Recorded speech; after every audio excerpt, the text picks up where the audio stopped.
deseo de seguir aprendiendo más, ¿verdad? ¿Qué aprendimos hace 8 días? ¿Qué aprendimos, hermanos? Y eso, hermanos, ¿dónde debemos de hacerlo? Solo cuando venimos al culto debemos de decir gloria a Dios. ¿O cuándo? En todo dice lo que hacemos. ¿Cuántos de ustedes se gozaron en el trabajo? ¿Le dieron gracias a Dios por el trabajo? ¿Cuántos de ustedes le dieron gracias a Dios por las pruebas? Sí, hermanos, lo hicimos. Decíamos, ¿verdad?, en la meditación anterior, que el hombre en todo lo que hace le debe de dar gloria a ¿quién? Su forma de vestir, su forma de expresarse, ¿para quién debe de ser? Para glorificar, ¿verdad?, a Dios. Nuestras palabras tienen que ser diferentes, nuestra manera de comportarnos, de hablar, de decir las cosas. Bueno, total, ¿verdad? Tenemos que siempre buscar, dice, dar gloria a Dios en todo lo que hacemos. Muy bien, hermanos, y vamos a ver en esta mañana. Continuamos viendo, hermanos, aspectos importantes de la reforma. Hoy vamos a ver, hermanos, este otro tema que nuestros hermanos reformadores, ¿verdad?, trabajaron. El sacerdocio universal de los creyentes. Antes que desarrollemos, ¿qué entiende usted por sacerdocio? Quiero hacer esta pregunta porque si no entendemos el tema, tampoco vamos a entender su contenido. ¿Quién es un sacerdote para usted? Bueno, nosotros estamos, ¿verdad?, como nacimos en un ambiente católico romano. ¿Así es o no? Sí, hermanos. El ambiente, hermanos, donde nace, ¿verdad?, de la iglesia cristiana es el ambiente católico romano. Y ahí, ¿qué se nos enseñaba acerca del sacerdote? ¿Quién era? ¿O nunca se interesaron ustedes, hermanos? Bueno, yo creo que muchos de nosotros ya no tuvimos, ¿verdad?, digamos, de estar en esa doctrina, pero sí, hermanos, hemos conocido quién es un sacerdote. ¿Cuál es el trabajo de él?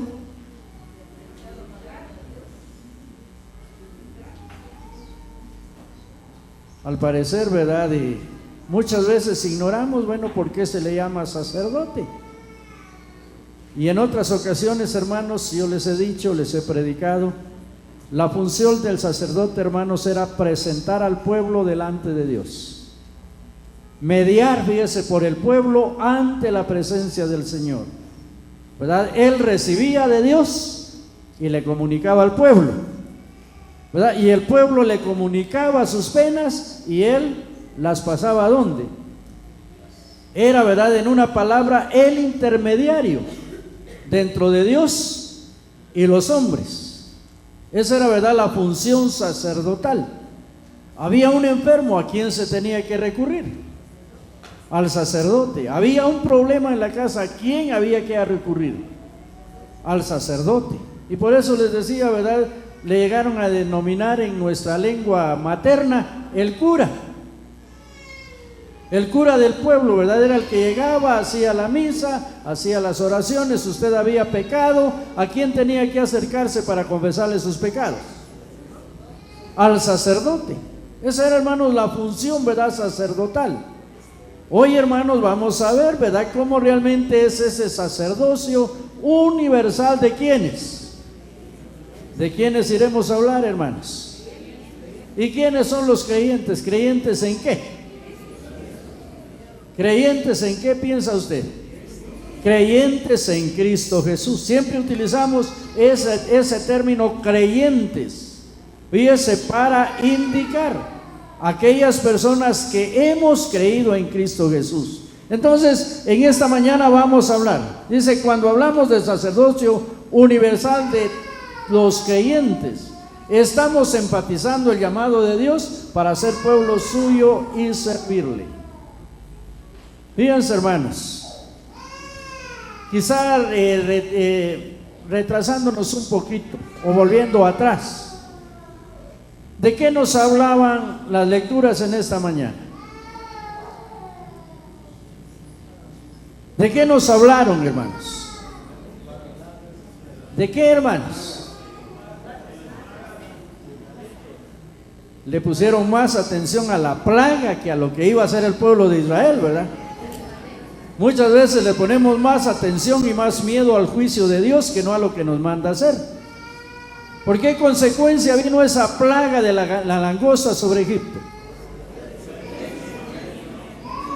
¿Y a qué se oponía el faraón? ¿Y qué tenía que ir a hacer el pueblo? A adorar y a servir a Dios. Fíjese, pero ¿quiénes iban a ir? Bueno, ahí vamos a verlo, hermanos. Entonces fíjese bien que es, hermanos, enfatizar el llamado de Dios para ser pueblo suyo y servirle. Así, hermanos. Por eso, hermanos, les he dicho que el culto a Dios en doctrina se le llama el servicio divino. ¿Y saben por qué, hermanos, se le llama el servicio divino? ¿A quién le viene usted a cantar? Y lamentablemente a veces queremos que se prepare el canto para nosotros, lo que nos guste a nosotros, ¿o no es así? Pero ¿para quién preparamos lo que hacemos? ¿A quién le viene usted a orar? ¿A quién viene usted a escuchar? Viene a escuchar a Dios, ¿verdad? Entonces es el servicio divino, ¿verdad? Que el hombre le rinde a Dios. Recordando que la vida de los hijos de Dios, dice, tiene dos grandes deberes que cumplir. Fíjese bien, hermanos, lo que encierra la vida cristiana: la adoración a Dios, ¿y qué más? Y el servicio a Dios. Y pongámonos a pensar por un momento, ¿puede separarse la adoración y el servicio? ¿Qué dicen ustedes? ¿Se puede separar o no se puede separar? Van a la par, exactamente. Hace 8 días lo vimos. Cuando yo estoy trabajando y lo estoy haciendo de buena gana, ¿a quién estoy adorando? A Dios. Y lo estoy haciendo, ¿verdad?, en el nombre del Señor. Cuando lo hago de mala gana, ¿a quién le estoy reprochando el trabajo? A Dios, ¿verdad? Y no estoy de acuerdo con Dios. Entonces, fíjese bien, son dos actos que no se pueden separar en la vida de los seres humanos. En tiempos de la Reforma Protestante, fíjese este dato: el pueblo no podía orar al Señor.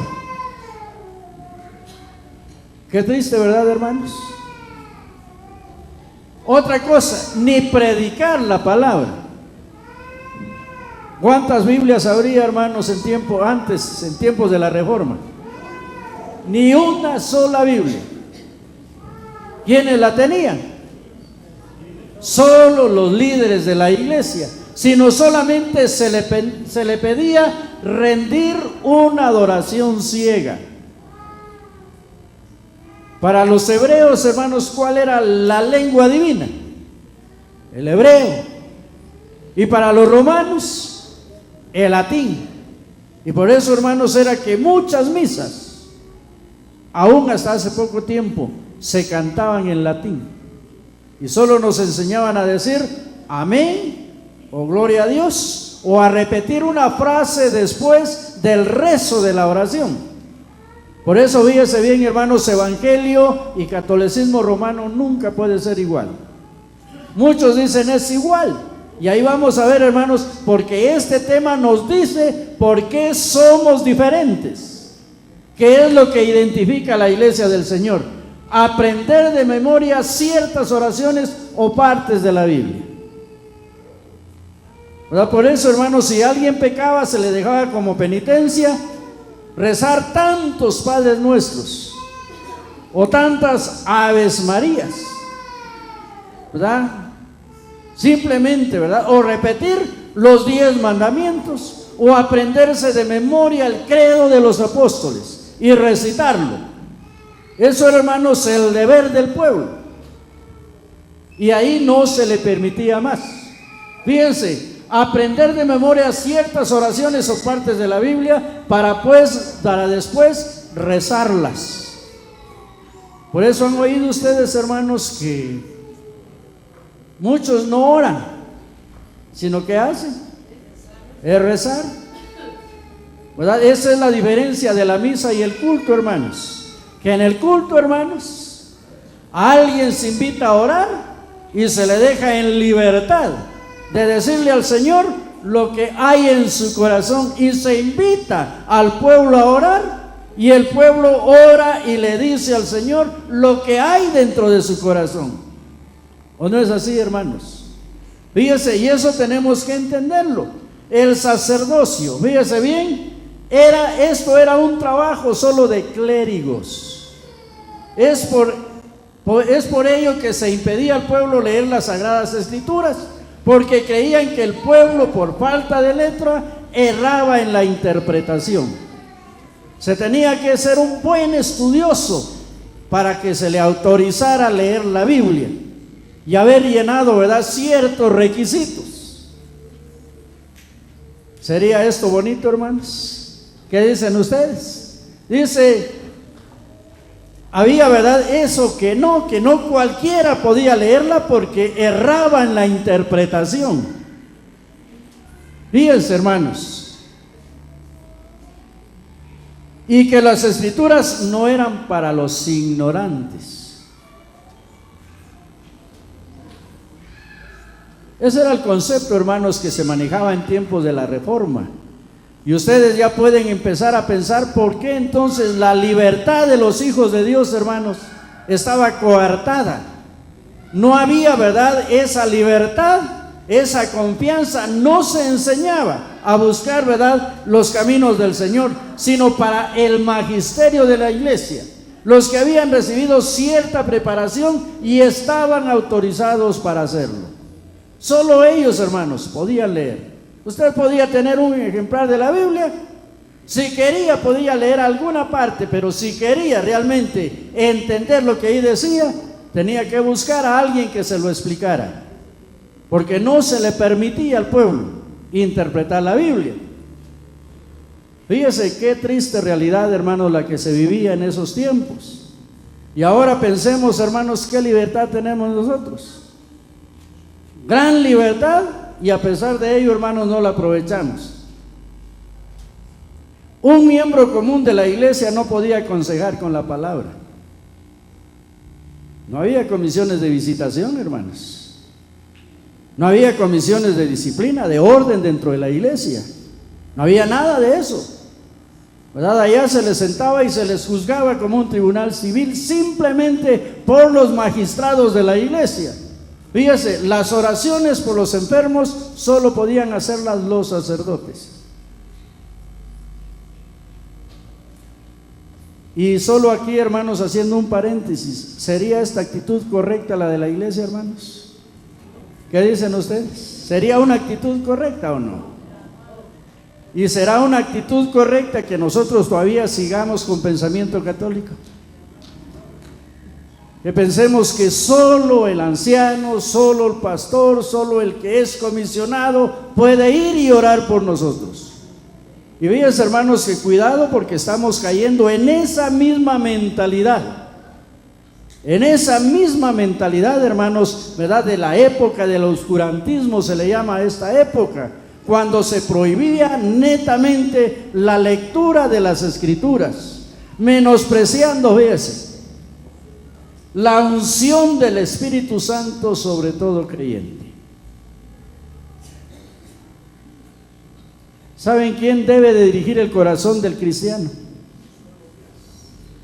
¿La ciencia, la sabiduría o el Espíritu de Dios? El Espíritu de Dios. Y con esto no quiero decir, hermanos, que la educación, que la ciencia sea mala. Es buena cuando es dirigida por el poder de Dios.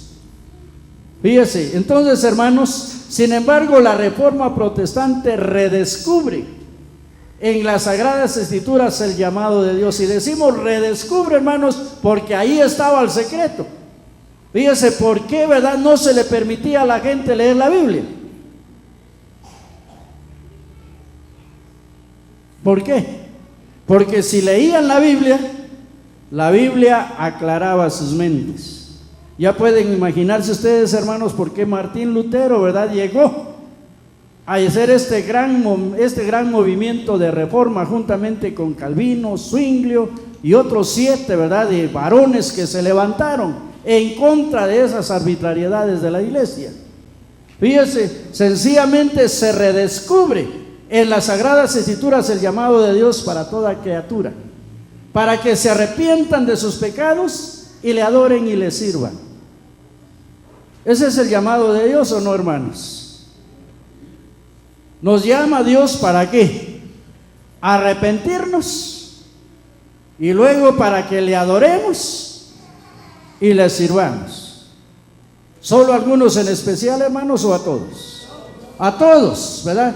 Cuando el Señor envía libertad a su pueblo, lo que ya leímos, y le ordena a Faraón que los deje ir, Faraón se endurece, y en una de las pláticas que tiene con Moisés le dice: vayan ustedes, sirvan a Jehová vuestro Dios, y luego les dice: bueno, pero ¿quiénes han de ir? Él pensaba que solo era un grupo al quien Dios estaba llamando, ¿no es así? Pero Moisés le respondió: hemos de ir ¿con quiénes?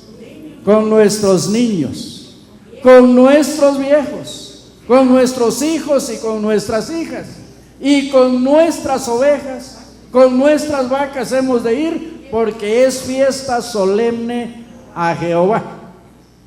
¿Y a dónde iban ellos, hermanos? ¿A dónde iban a servir a Dios? Al desierto. Fíjense, el Señor los estaba sacando de un país bien hermoso, de una tierra muy productiva, al desierto para que le fueran a servir y adorar. Y no estaba sacando solo a los ancianos del pueblo, sino a todos. Y por eso, miren, hermanos, debemos de entender esto. Nosotros como cristianos nos diferenciamos, fíjense, de otras sectas religiosas, porque nosotros aceptamos que toda la Escritura contenida en el Antiguo y el Nuevo Testamento es la regla de fe, de práctica y de conducta de todo creyente. Eso es, hermano, lo que nosotros creemos de la Biblia. ¿De dónde vamos a traer esas enseñanzas? Dios, cuando liberta, hermanos, fíjese, liberta a la familia. Y Dios quiere que la familia, que todas las naciones le sirvamos a Él. No hay limitación. El pueblo íntegro debería salir al desierto para servir y adorar al Señor, provisto de la bendición que Él les había concedido. Le estaban pidiendo los hebreos, hermanos, ayuda a los egipcios para ir a hacer la adoración a Dios. ¿De dónde iban a tener ellos? Y por eso, fíjense, hermanos, también esto es una enseñanza. Cuando hagamos una obra, nunca le pidamos a alguien que no se ha convertido al Señor. Tiene que ser de la bendición que Dios nos da, ¿o no es así? En una palabra, Moisés le estaba diciendo al faraón: mira, no te estamos pidiendo que nos ayudes, que nos des de tus ovejas, de tu ganado. Nosotros vamos a ir con lo que Dios nos ha dado, porque es nuestra fiesta solemne a Jehová. Y fíjese cómo nos enseña la Biblia, hermanos. El sacerdocio nuestro lo tenemos que ejercer con la bendición que el Señor nos da. Además, el mandato del Señor Jesús antes de ascender fue, y ustedes lo recuerdan, en San Marcos, ¿verdad? Capítulo 16 y versículos 15 y 16. Por tanto, id por todo el mundo y predicad el evangelio ¿a quién? A toda criatura. Fíjense que ese es el mandato íntegro del Señor. ¿Qué está diciendo? Adultos, ancianos, ¿verdad? Jóvenes, niños, niñas, todo aquel que entienda el evangelio es llamado ¿para qué? Para servirle, para entrar en comunión con Dios, para entrar, fíjese, al servicio divino.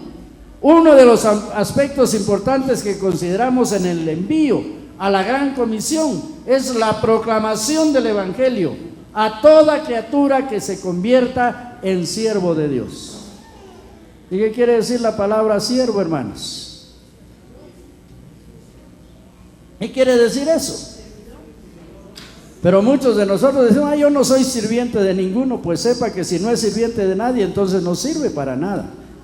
Todos hemos hecho, hermanos, y hemos nacido para servir, ¿o no es así, hermanos? Y el ejemplo maravilloso lo tenemos en Cristo.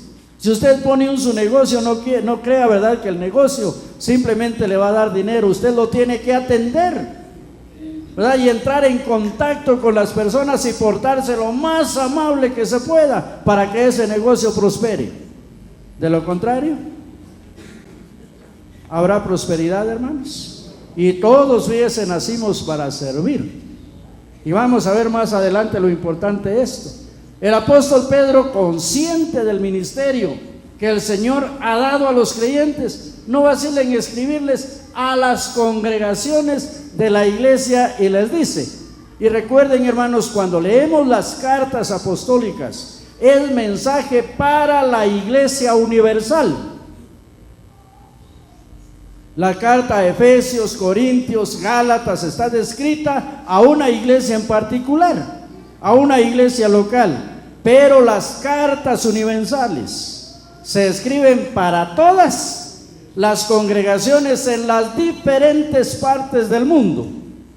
¿Entendemos eso, hermanos? Eso debe de tenerlo en mente, que no es para judíos, que no es solo, ¿verdad?, para los del pueblo de Israel, sino es para todas las naciones. El apóstol dice, ¿quiénes somos?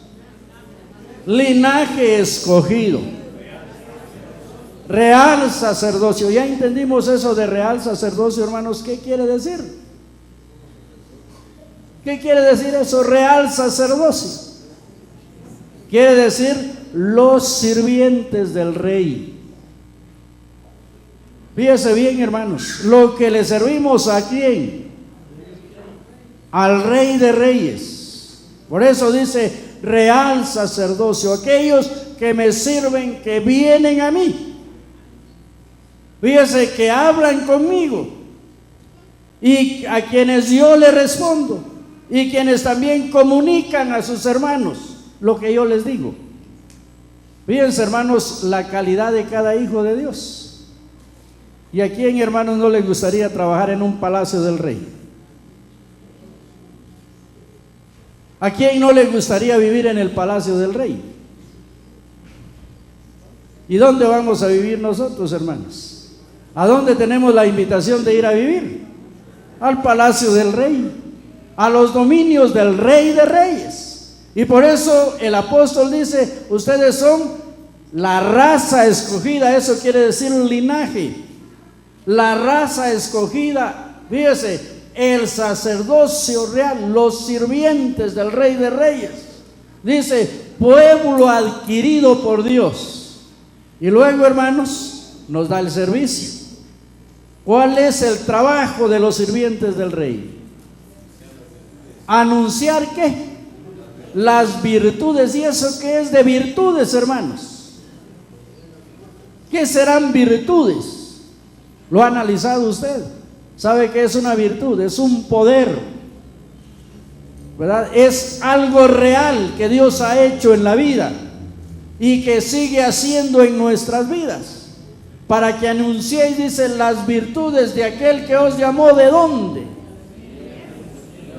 De las tinieblas a su luz admirable. Así que eso es lo maravilloso de la iglesia, hermanos, que en la iglesia, hermanos, todos somos miembros activos.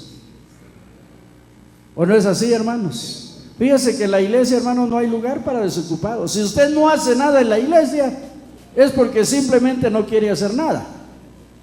Pero de ahí, hermanos, hay un campo abiertísimo. ¿Quién es, hermanos, el que ha dado el trabajo? A veces decimos, ¿verdad? No, es que no hay que hacer. Es que a mí no me dejaron privilegio este año. ¿Quién le dijo que no predicara el evangelio? ¿Quién lo dijo a usted que no puede orar por un enfermo? ¿Quién le dijo a usted que no puede visitar a un necesitado y socorrerlo en su necesidad? ¿Quién le está diciendo que no lo puede hacer? ¿Quién le ha dicho a usted que no puede estudiar la Biblia y darle un consejo a una persona que lo necesita? Nadie, o nos han impedido eso, hermanos. Y fíjese que en eso consiste, hermanos, el sacerdocio universal de los creyentes, en que todos podemos ser partícipes en el pueblo del Señor haciendo algo. Fíjese, haciendo algo. Para Martín Lutero, fíjese, toda la vida es ministerio y todos los creyentes somos sacerdotes de Dios. No muchos en la iglesia, no, yo solo tengo el ministerio de alabanza. Lo siento mucho, pero el ministerio de alabanza se tiene que extender, hermanos, ¿hacia dónde? Afuera, hacia todo lo que hacemos. Ya les decía hace 8 días, hermanos, el culto público solo es la expresión de la iglesia, ¿verdad? Del gozo de la iglesia, de la bendición que ha tenido allá. Afuera, hermanos, en el trabajo, en la amistad, en el estudio, donde quiera que hemos andado, y regresamos alegres. Yo no sé cuántos han leído, hermanos, la experiencia de los 70 o de los 12 que mandó el Señor. ¿Cómo regresaron después del trabajo? Cansados, afligidos o felices. Regresaron gozosos, dice, porque aún los demonios se sujetaban al nombre de Jesús. Pero ahí ellos regresaron, hermanos, contentísimos. ¿Y qué nos enseña eso? Que cuando vivimos la vida de Dios, que cuando somos sacerdotes en todas las áreas de la vida, fíjese, el Señor está con nosotros. Este pensamiento no está en el vacío. Fíjese, pues cuando el Señor anuncia la venida de su Espíritu Santo, no dice que sería únicamente para los pastores, o solo eso dice, ni tampoco únicamente, ¿verdad?, para los ancianos o diáconos, o los sacerdotes o clérigos, sino que será para todo su pueblo. Y fíjense, hermanos, que hay limitaciones. Muchos creen que solo determinadas personas tienen el Espíritu Santo en la iglesia del Señor. Y cuidado, hermanos, porque eso es herejía. ¿Saben qué es una herejía? Es una doctrina errada que contradice el principio bíblico. Fíjense, hermano, lo que dice Hechos 7, 2, 17 y 18. A ver, léanlo ustedes, hermanos.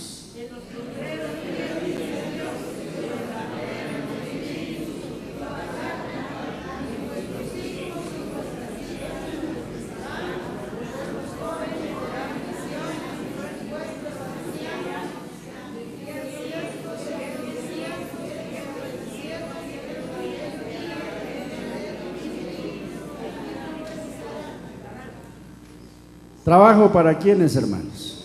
Solo para ciertos miembros de la iglesia. Solo para los privilegiados dentro de la iglesia. ¿O para quiénes? Para todos. Dice, ¿verdad? ¿Sobre quiénes? Sobre toda carne. Derramaré de mi espíritu sobre toda carne. ¿Estarán incluidos ahí los jóvenes? ¿Los niños que creen en Jesús? ¿Todos, hermanos, o solo una parte? Y miren, ya hay un trabajo amplísimo que hacer, hermanos, en la obra del Señor. Y fíjense que toda la iglesia, todo el pueblo de Dios es llamado al servicio. Y dice, y de cierto sobre mis siervos y sobre mis siervas. Fíjense, hermanos, que hay algunas partes de la iglesia, o yo no sé cómo llamarles, en que todavía se discute si una mujer puede predicar o enseñar. ¿O no es así, hermanos? Todavía se discute. ¿Y quién manda, hermanos? ¿Los directivos de la iglesia o el Señor? ¿Quién ha dado la orden de hacerlo? Ya vimos que profetizar, hermanos, es dar los mandados de Dios a la gente. No crea, hermanos, que es estar averiguando y viendo gatos aparejados ahí y diciéndole cosas falsas a la gente. No, es conocer la Escritura y enseñársela a la gente. Decirle, ¿verdad?, por qué todo hombre es pecador. ¿Cuál es lo que la Biblia dice acerca del pecado? Fíjense, hermanos, si la palabra del Señor es real, dice, sobre hombres y mujeres. Entonces tenía razón Martín Lutero a decir, hermanos, que todos somos ministros del Señor, que todos somos sacerdotes de Dios. ¿O no tenía él razón al decirlo? Varones y mujeres. Continuemos. El reformador alemán en sus comentarios decía, y miren este comentario, parece algo, hermanos, que no tiene nada que ver con la adoración a Dios. ¿Una lechera puede ordeñar sus vacas? Para la gloria de Dios. Y qué lindo es, ¿verdad?, cuando alguien cantando en el trabajo, ¿verdad?, en la mañana o en las horas de la tarde glorifica a Dios. Pero qué horrible es oír a alguien, ¿verdad?, que está murmurando y echando sapos y culebras por la boca cuando está trabajando. Y a personas que no se les puede hablar porque están ocupadas en el trabajo. Pero Martín Lutero decía, no, una humilde campesina que ordeña vacas, si lo hace con alegría, puede darle honra y gloria a Dios en lo que está haciendo. Y fíjese que la vida cristiana, hermanos, para muchos el ser cristiano solo es una característica en la vida. Fíjese, no, pues vamos un ratito al culto, oímos el mensaje y nos vamos a nuestra casa y de ahí se nos olvidó lo que nos enseñaron. Pero saben ustedes, hermanos, que el ser cristiano tiene que ser nuestro estilo de vida. Eso se tiene que reflejar, ¿dónde, hermanos? ¿Solo en la iglesia? Y cuidadito, hermanos, si solo venimos a reflejar que aquí somos cristianos y en el mundo somos otra cosa, porque por eso, hermanos, pesa tanta crítica sobre el pueblo de Dios.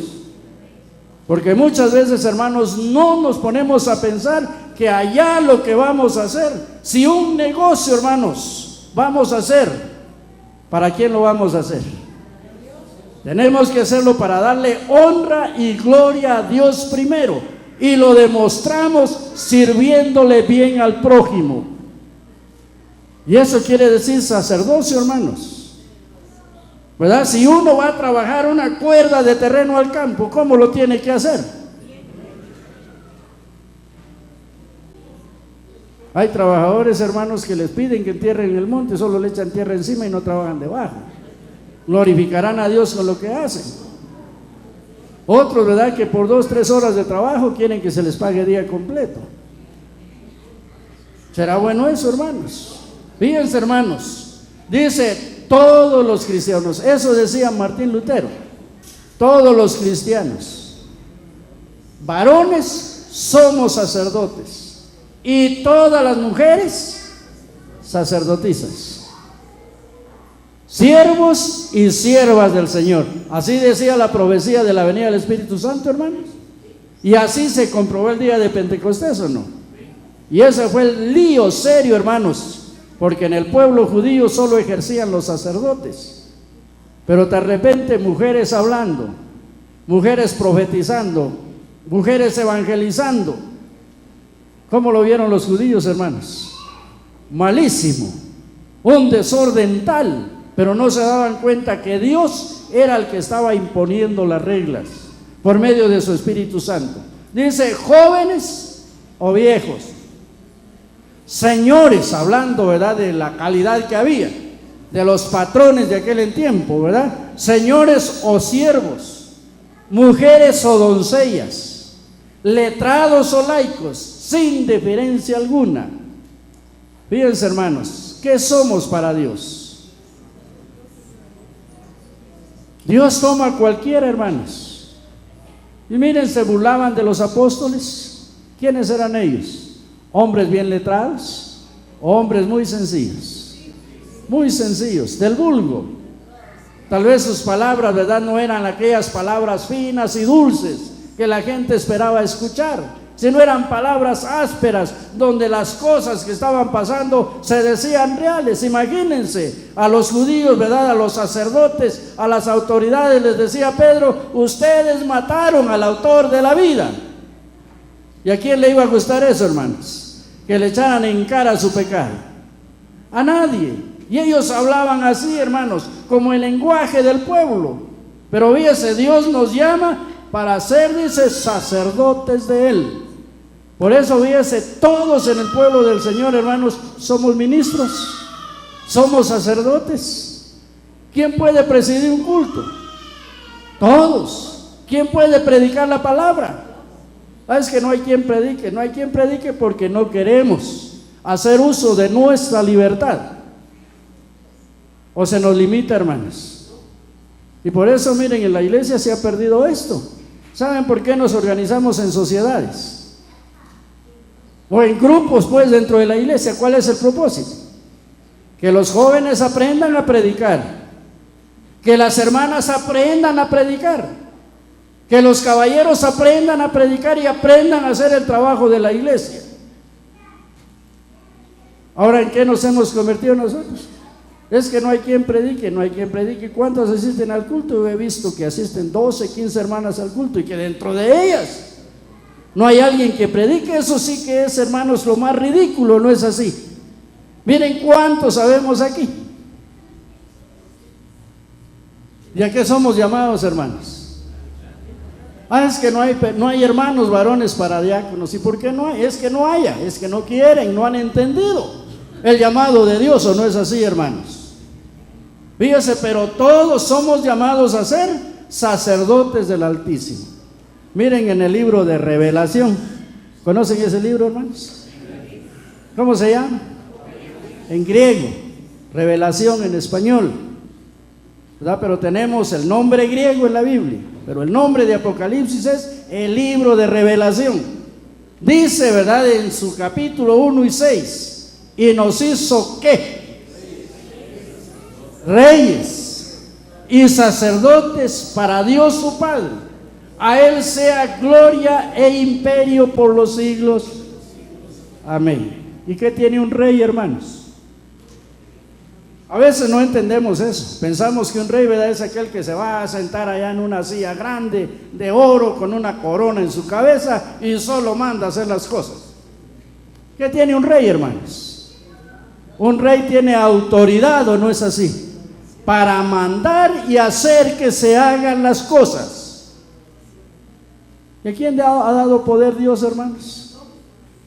Solo a unos cuantos, o a su iglesia. Si leemos, hermanos, y comparamos ese texto con Hechos 1:8, ¿qué dice Hechos 1:8?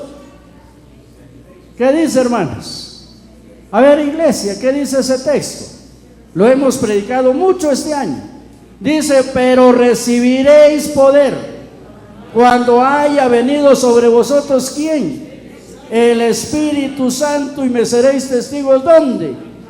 Jerusalén, Judea, toda Samaria, ¿y hasta dónde? Hasta lo último de la tierra. Pero fíjense, hermanos, que muchos quieren el poder del Espíritu Santo para lucir, para llegar a caer muertos en los cultos. No, hermanos, eso no es tener poder del Espíritu Santo. Para venir a hablar aquí jirigonzas al templo. No, hermanos, el poder que ha dado Dios, ¿para qué es, hermanos? Fíjense que es para ser rey, para ir y decirle al inconverso, arrepiéntete, ¿verdad? Porque el reino de los cielos se ha acercado a ti. Si no lo haces, vas a ir derecho al infierno, con autoridad, hermanos. Fíjense, por eso dice Apocalipsis, y nos ha hecho nuestro Dios reyes y ¿qué? Y sacerdotes. No fui al culto porque tenía otra cosa más importante que hacer. ¿Habrá algo más importante que Dios, hermanos? ¿Qué dicen ustedes? Y miren, hermanos, cómo nosotros hemos menospreciado, fíjese, ese sacerdocio que el Señor nos ha dado. Él es el principal, hermanos. Fíjese, al que nosotros debemos de servir y adorar. En el capítulo 5 y versículo 10 dice, y nos has hecho para nuestro Dios reyes y sacerdotes. ¿Y qué dice, hermanos? ¿Reinaremos dónde? No espere irse al cielo, hermano. Aquí tenemos que servirle a Dios, ¿o no? ¿Y en qué le vamos a servir al servir al Señor? Fíjense, hermanos, que como muchos dejamos de cultivar la tierra. ¿Qué provocamos, hermanos, en medio de la sociedad? ¿Sabe qué provocamos? La crisis, el hambre, ¿o no es así? Dejamos de tener animalitos, hermanos. ¿Y qué provocamos en medio de la sociedad? La miseria, el hambre, y hoy nos quejamos que todo está caro. ¿Y quién quiere ser un buen servidor de Dios? Y vivir, hermanos, conforme la palabra de Dios. Todos queremos, hermanos, si es posible, que ya nos hubieran salido alas y andar volando sobre la faz de la tierra y no asentarnos ni tan siquiera, ni pisar la tierra. ¿Se han dado cuenta de eso, hermanos, o no se han dado cuenta? ¿Y dónde situó Dios al hombre? ¿Dónde va a ejercer su ministerio el hombre? La mujer. ¿En dónde, hermanos? Y reinaremos, ¿dónde dice? Sobre la tierra. Y hermanos, que esto se les mete en la cabeza. Cuando el Señor venga y nos lleve a la tierra nueva, no crean que vamos a ir a estar de haraganes. Allá un palacio bien construido. No, eso es la ciudad, hermanos, que la Biblia habla, ¿verdad? Donde vivirá el Señor y sus ángeles, pero su pueblo tendrá que llegar a servirle a su Dios. Y si aquí no se prepara, hermanos, no crea que se va a ir. ¿Entendimos, hermanos, la parábola de los talentos? ¿Qué dice? ¿Quiénes estarán con el Señor únicamente? Aquellos que trabajen, que inviertan ¿cuánta parte de su vida? Toda su vida. Los talentos simbolizan, hermanos, fíjese, todas las aptitudes y habilidades que Dios nos ha dado para servirle, ¿verdad? Y aquí venimos a aprender cómo usar talentos allá afuera. Por eso es, hermanos, que el campo de servicio en la iglesia del Señor, ¿dónde está? ¿Aquí o allá? Pero muchos, hermanos, se han encerrado entre cuatro paredes. Y eso no está bien, hermanos. Fijémonos bien. En conclusión, cuando Jesús murió en la cruz sucedió algo extraordinario. Cuando eran las 12 del día, hubo tinieblas sobre toda la tierra hasta las 3 de la tarde. Así se interpreta ese versículo, hermanos. La hora sexta en el lenguaje bíblico es el mediodía, no las 6 de la mañana. Dice, el sol se oscureció y el velo del templo se rasgó. Qué importante eso, hermanos. ¿Ha usted pensado por qué pasó eso? ¿Por qué ese gran acontecimiento? Quizá nos preguntemos qué tiene que ver que el velo del templo se rasgara con el sacerdocio universal de los creyentes. Dice la respuesta, pues mucho. Antes de la muerte de Cristo, el sumo sacerdote era el único que podía presentarse delante del arca del pacto, que estaba atrás del velo para interceder por los pecados del pueblo. El único, hermanos. No se podía de otra manera. Cuando Cristo muere, grita la mediación del sacerdote único y se sienta en el cielo mismo, en el trono del Padre, donde intercede por su pueblo. Fíjense, hermanos, el gran cambio escritural que hay. Y luego dice, y por medio de Jesucristo, todos tenemos acceso libre a Dios. Todos, hermanos. Eso simboliza la ruptura del velo. Todos, hermanos. Por eso, ¿verdad? Simplemente como iglesia representamos en esos dos púlpitos. ¿Qué quieren decir? Mudamente nos dicen, si Cristo es sacerdote, tú también eres sacerdote de Cristo. Simboliza el sacerdocio de todo creyente. Y si usted, hermano, no hace uso de su libertad y ejerce su sacerdocio, ¿alguien se lo está impidiendo o es usted el que no quiere servirle al Señor? Por eso, fíjense, hermano, el orar es tarea de todos los creyentes. Y miren, hermanos, cuando Isaías, por ejemplo, le dice al pueblo que estaba viviendo en error, le estaba diciendo al pueblo, no a una persona en particular, clama a mí y yo te responderé y te enseñaré cosas grandes y ocultas que tú no conoces. Le estaba diciendo a todos ellos que lo hicieran, pero no lo hacían. Y Jesús, ¿verdad?, nos invitó a orar, ¿o no es así? Cuando los discípulos, ¿verdad?, estaban en aflicción porque Él les había anunciado que al otro día iba a morir. Los discípulos se entristecieron y Jesús les dijo, velen y oren para que no caigan en tentación. ¿Y qué hicieron los discípulos? Dormirse. Y eso es lo que muchos de nosotros hacemos. Y después nos preguntamos, ¿por qué, verdad, vino este problema? ¿Por qué este fracaso? ¿Permanece usted en vela por su vida? ¿En oración? ¿Verdad? ¿Abre usted sus ojos frente a los juicios de Dios que están pasando sobre la faz de la tierra y le ayudan para enderezar su vida? ¿O simplemente dice usted, esos pobres, a ver cómo vivían? Ese es llamado de Dios para todos, hermanos. Y dice, cuidado con alegrarnos del fracaso, porque detrás vendrá lo tuyo, dice la Biblia. Entonces, hermanos, fíjese, en conclusión, somos sacerdotes de Dios. Por medio de Jesucristo tenemos libre acceso a Dios. ¿Rechaza el servicio de alguno el Señor, hermanos? Solo si usted está en pecado o está viviendo mal, el Señor no acepta su servicio. Pero si usted es hijo de Dios, ha confesado sus pecados y se ha apartado, sírvale al Señor en lo que demande de usted. ¿Y qué vendrá sobre su vida? Bendición. Y aprovechemos, hermanos, por lo que nuestros hermanos pelearon, por esta libertad que hoy tenemos. No la menospreciemos, ¿verdad? Aprovechemos el tiempo de Dios. Amén. Póngase de pie.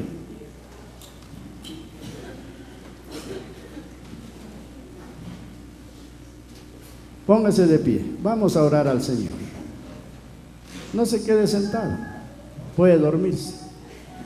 Póngase de pie. Jóvenes, niños, adultos, oremos al Señor. Amante Padre, gracias te damos, Señor, porque no merecemos ser tus siervos. Tú lo sabes, Señor. Hemos menospreciado mucho tus enseñanzas y no hemos hecho lo que nos mandas hacer. Pero estamos entendiendo, Señor, que toda nuestra vida debe de glorificar tu nombre y que el servicio a ti, Señor, no es solo venir a orar y a cantar y a escuchar el mensaje en este lugar, sino es servir, Señor, a nuestro prójimo, a nuestro hermano. Es hacer bien nuestros trabajos para gloria de tu nombre. Y por eso te agradecemos, oh Dios, porque nos has enviado al mundo a demostrar cómo se te sirve a ti.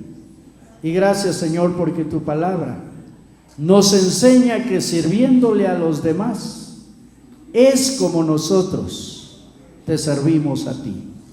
Por eso te agradecemos, Señor, y te rogamos que nos ayudes cada día a ser mejores sacerdotes y mejores sacerdotisas, a hacer tu obra, Señor, con alegría y dejando siempre, Señor, que tu Espíritu Santo dirija nuestros corazones para que todas las cosas las hagamos bien.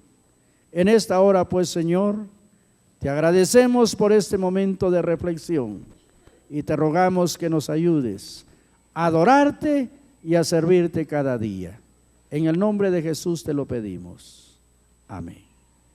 Que el Señor nos bendiga, hermanos, y podemos pasar a nuestra clase de escuela dominical.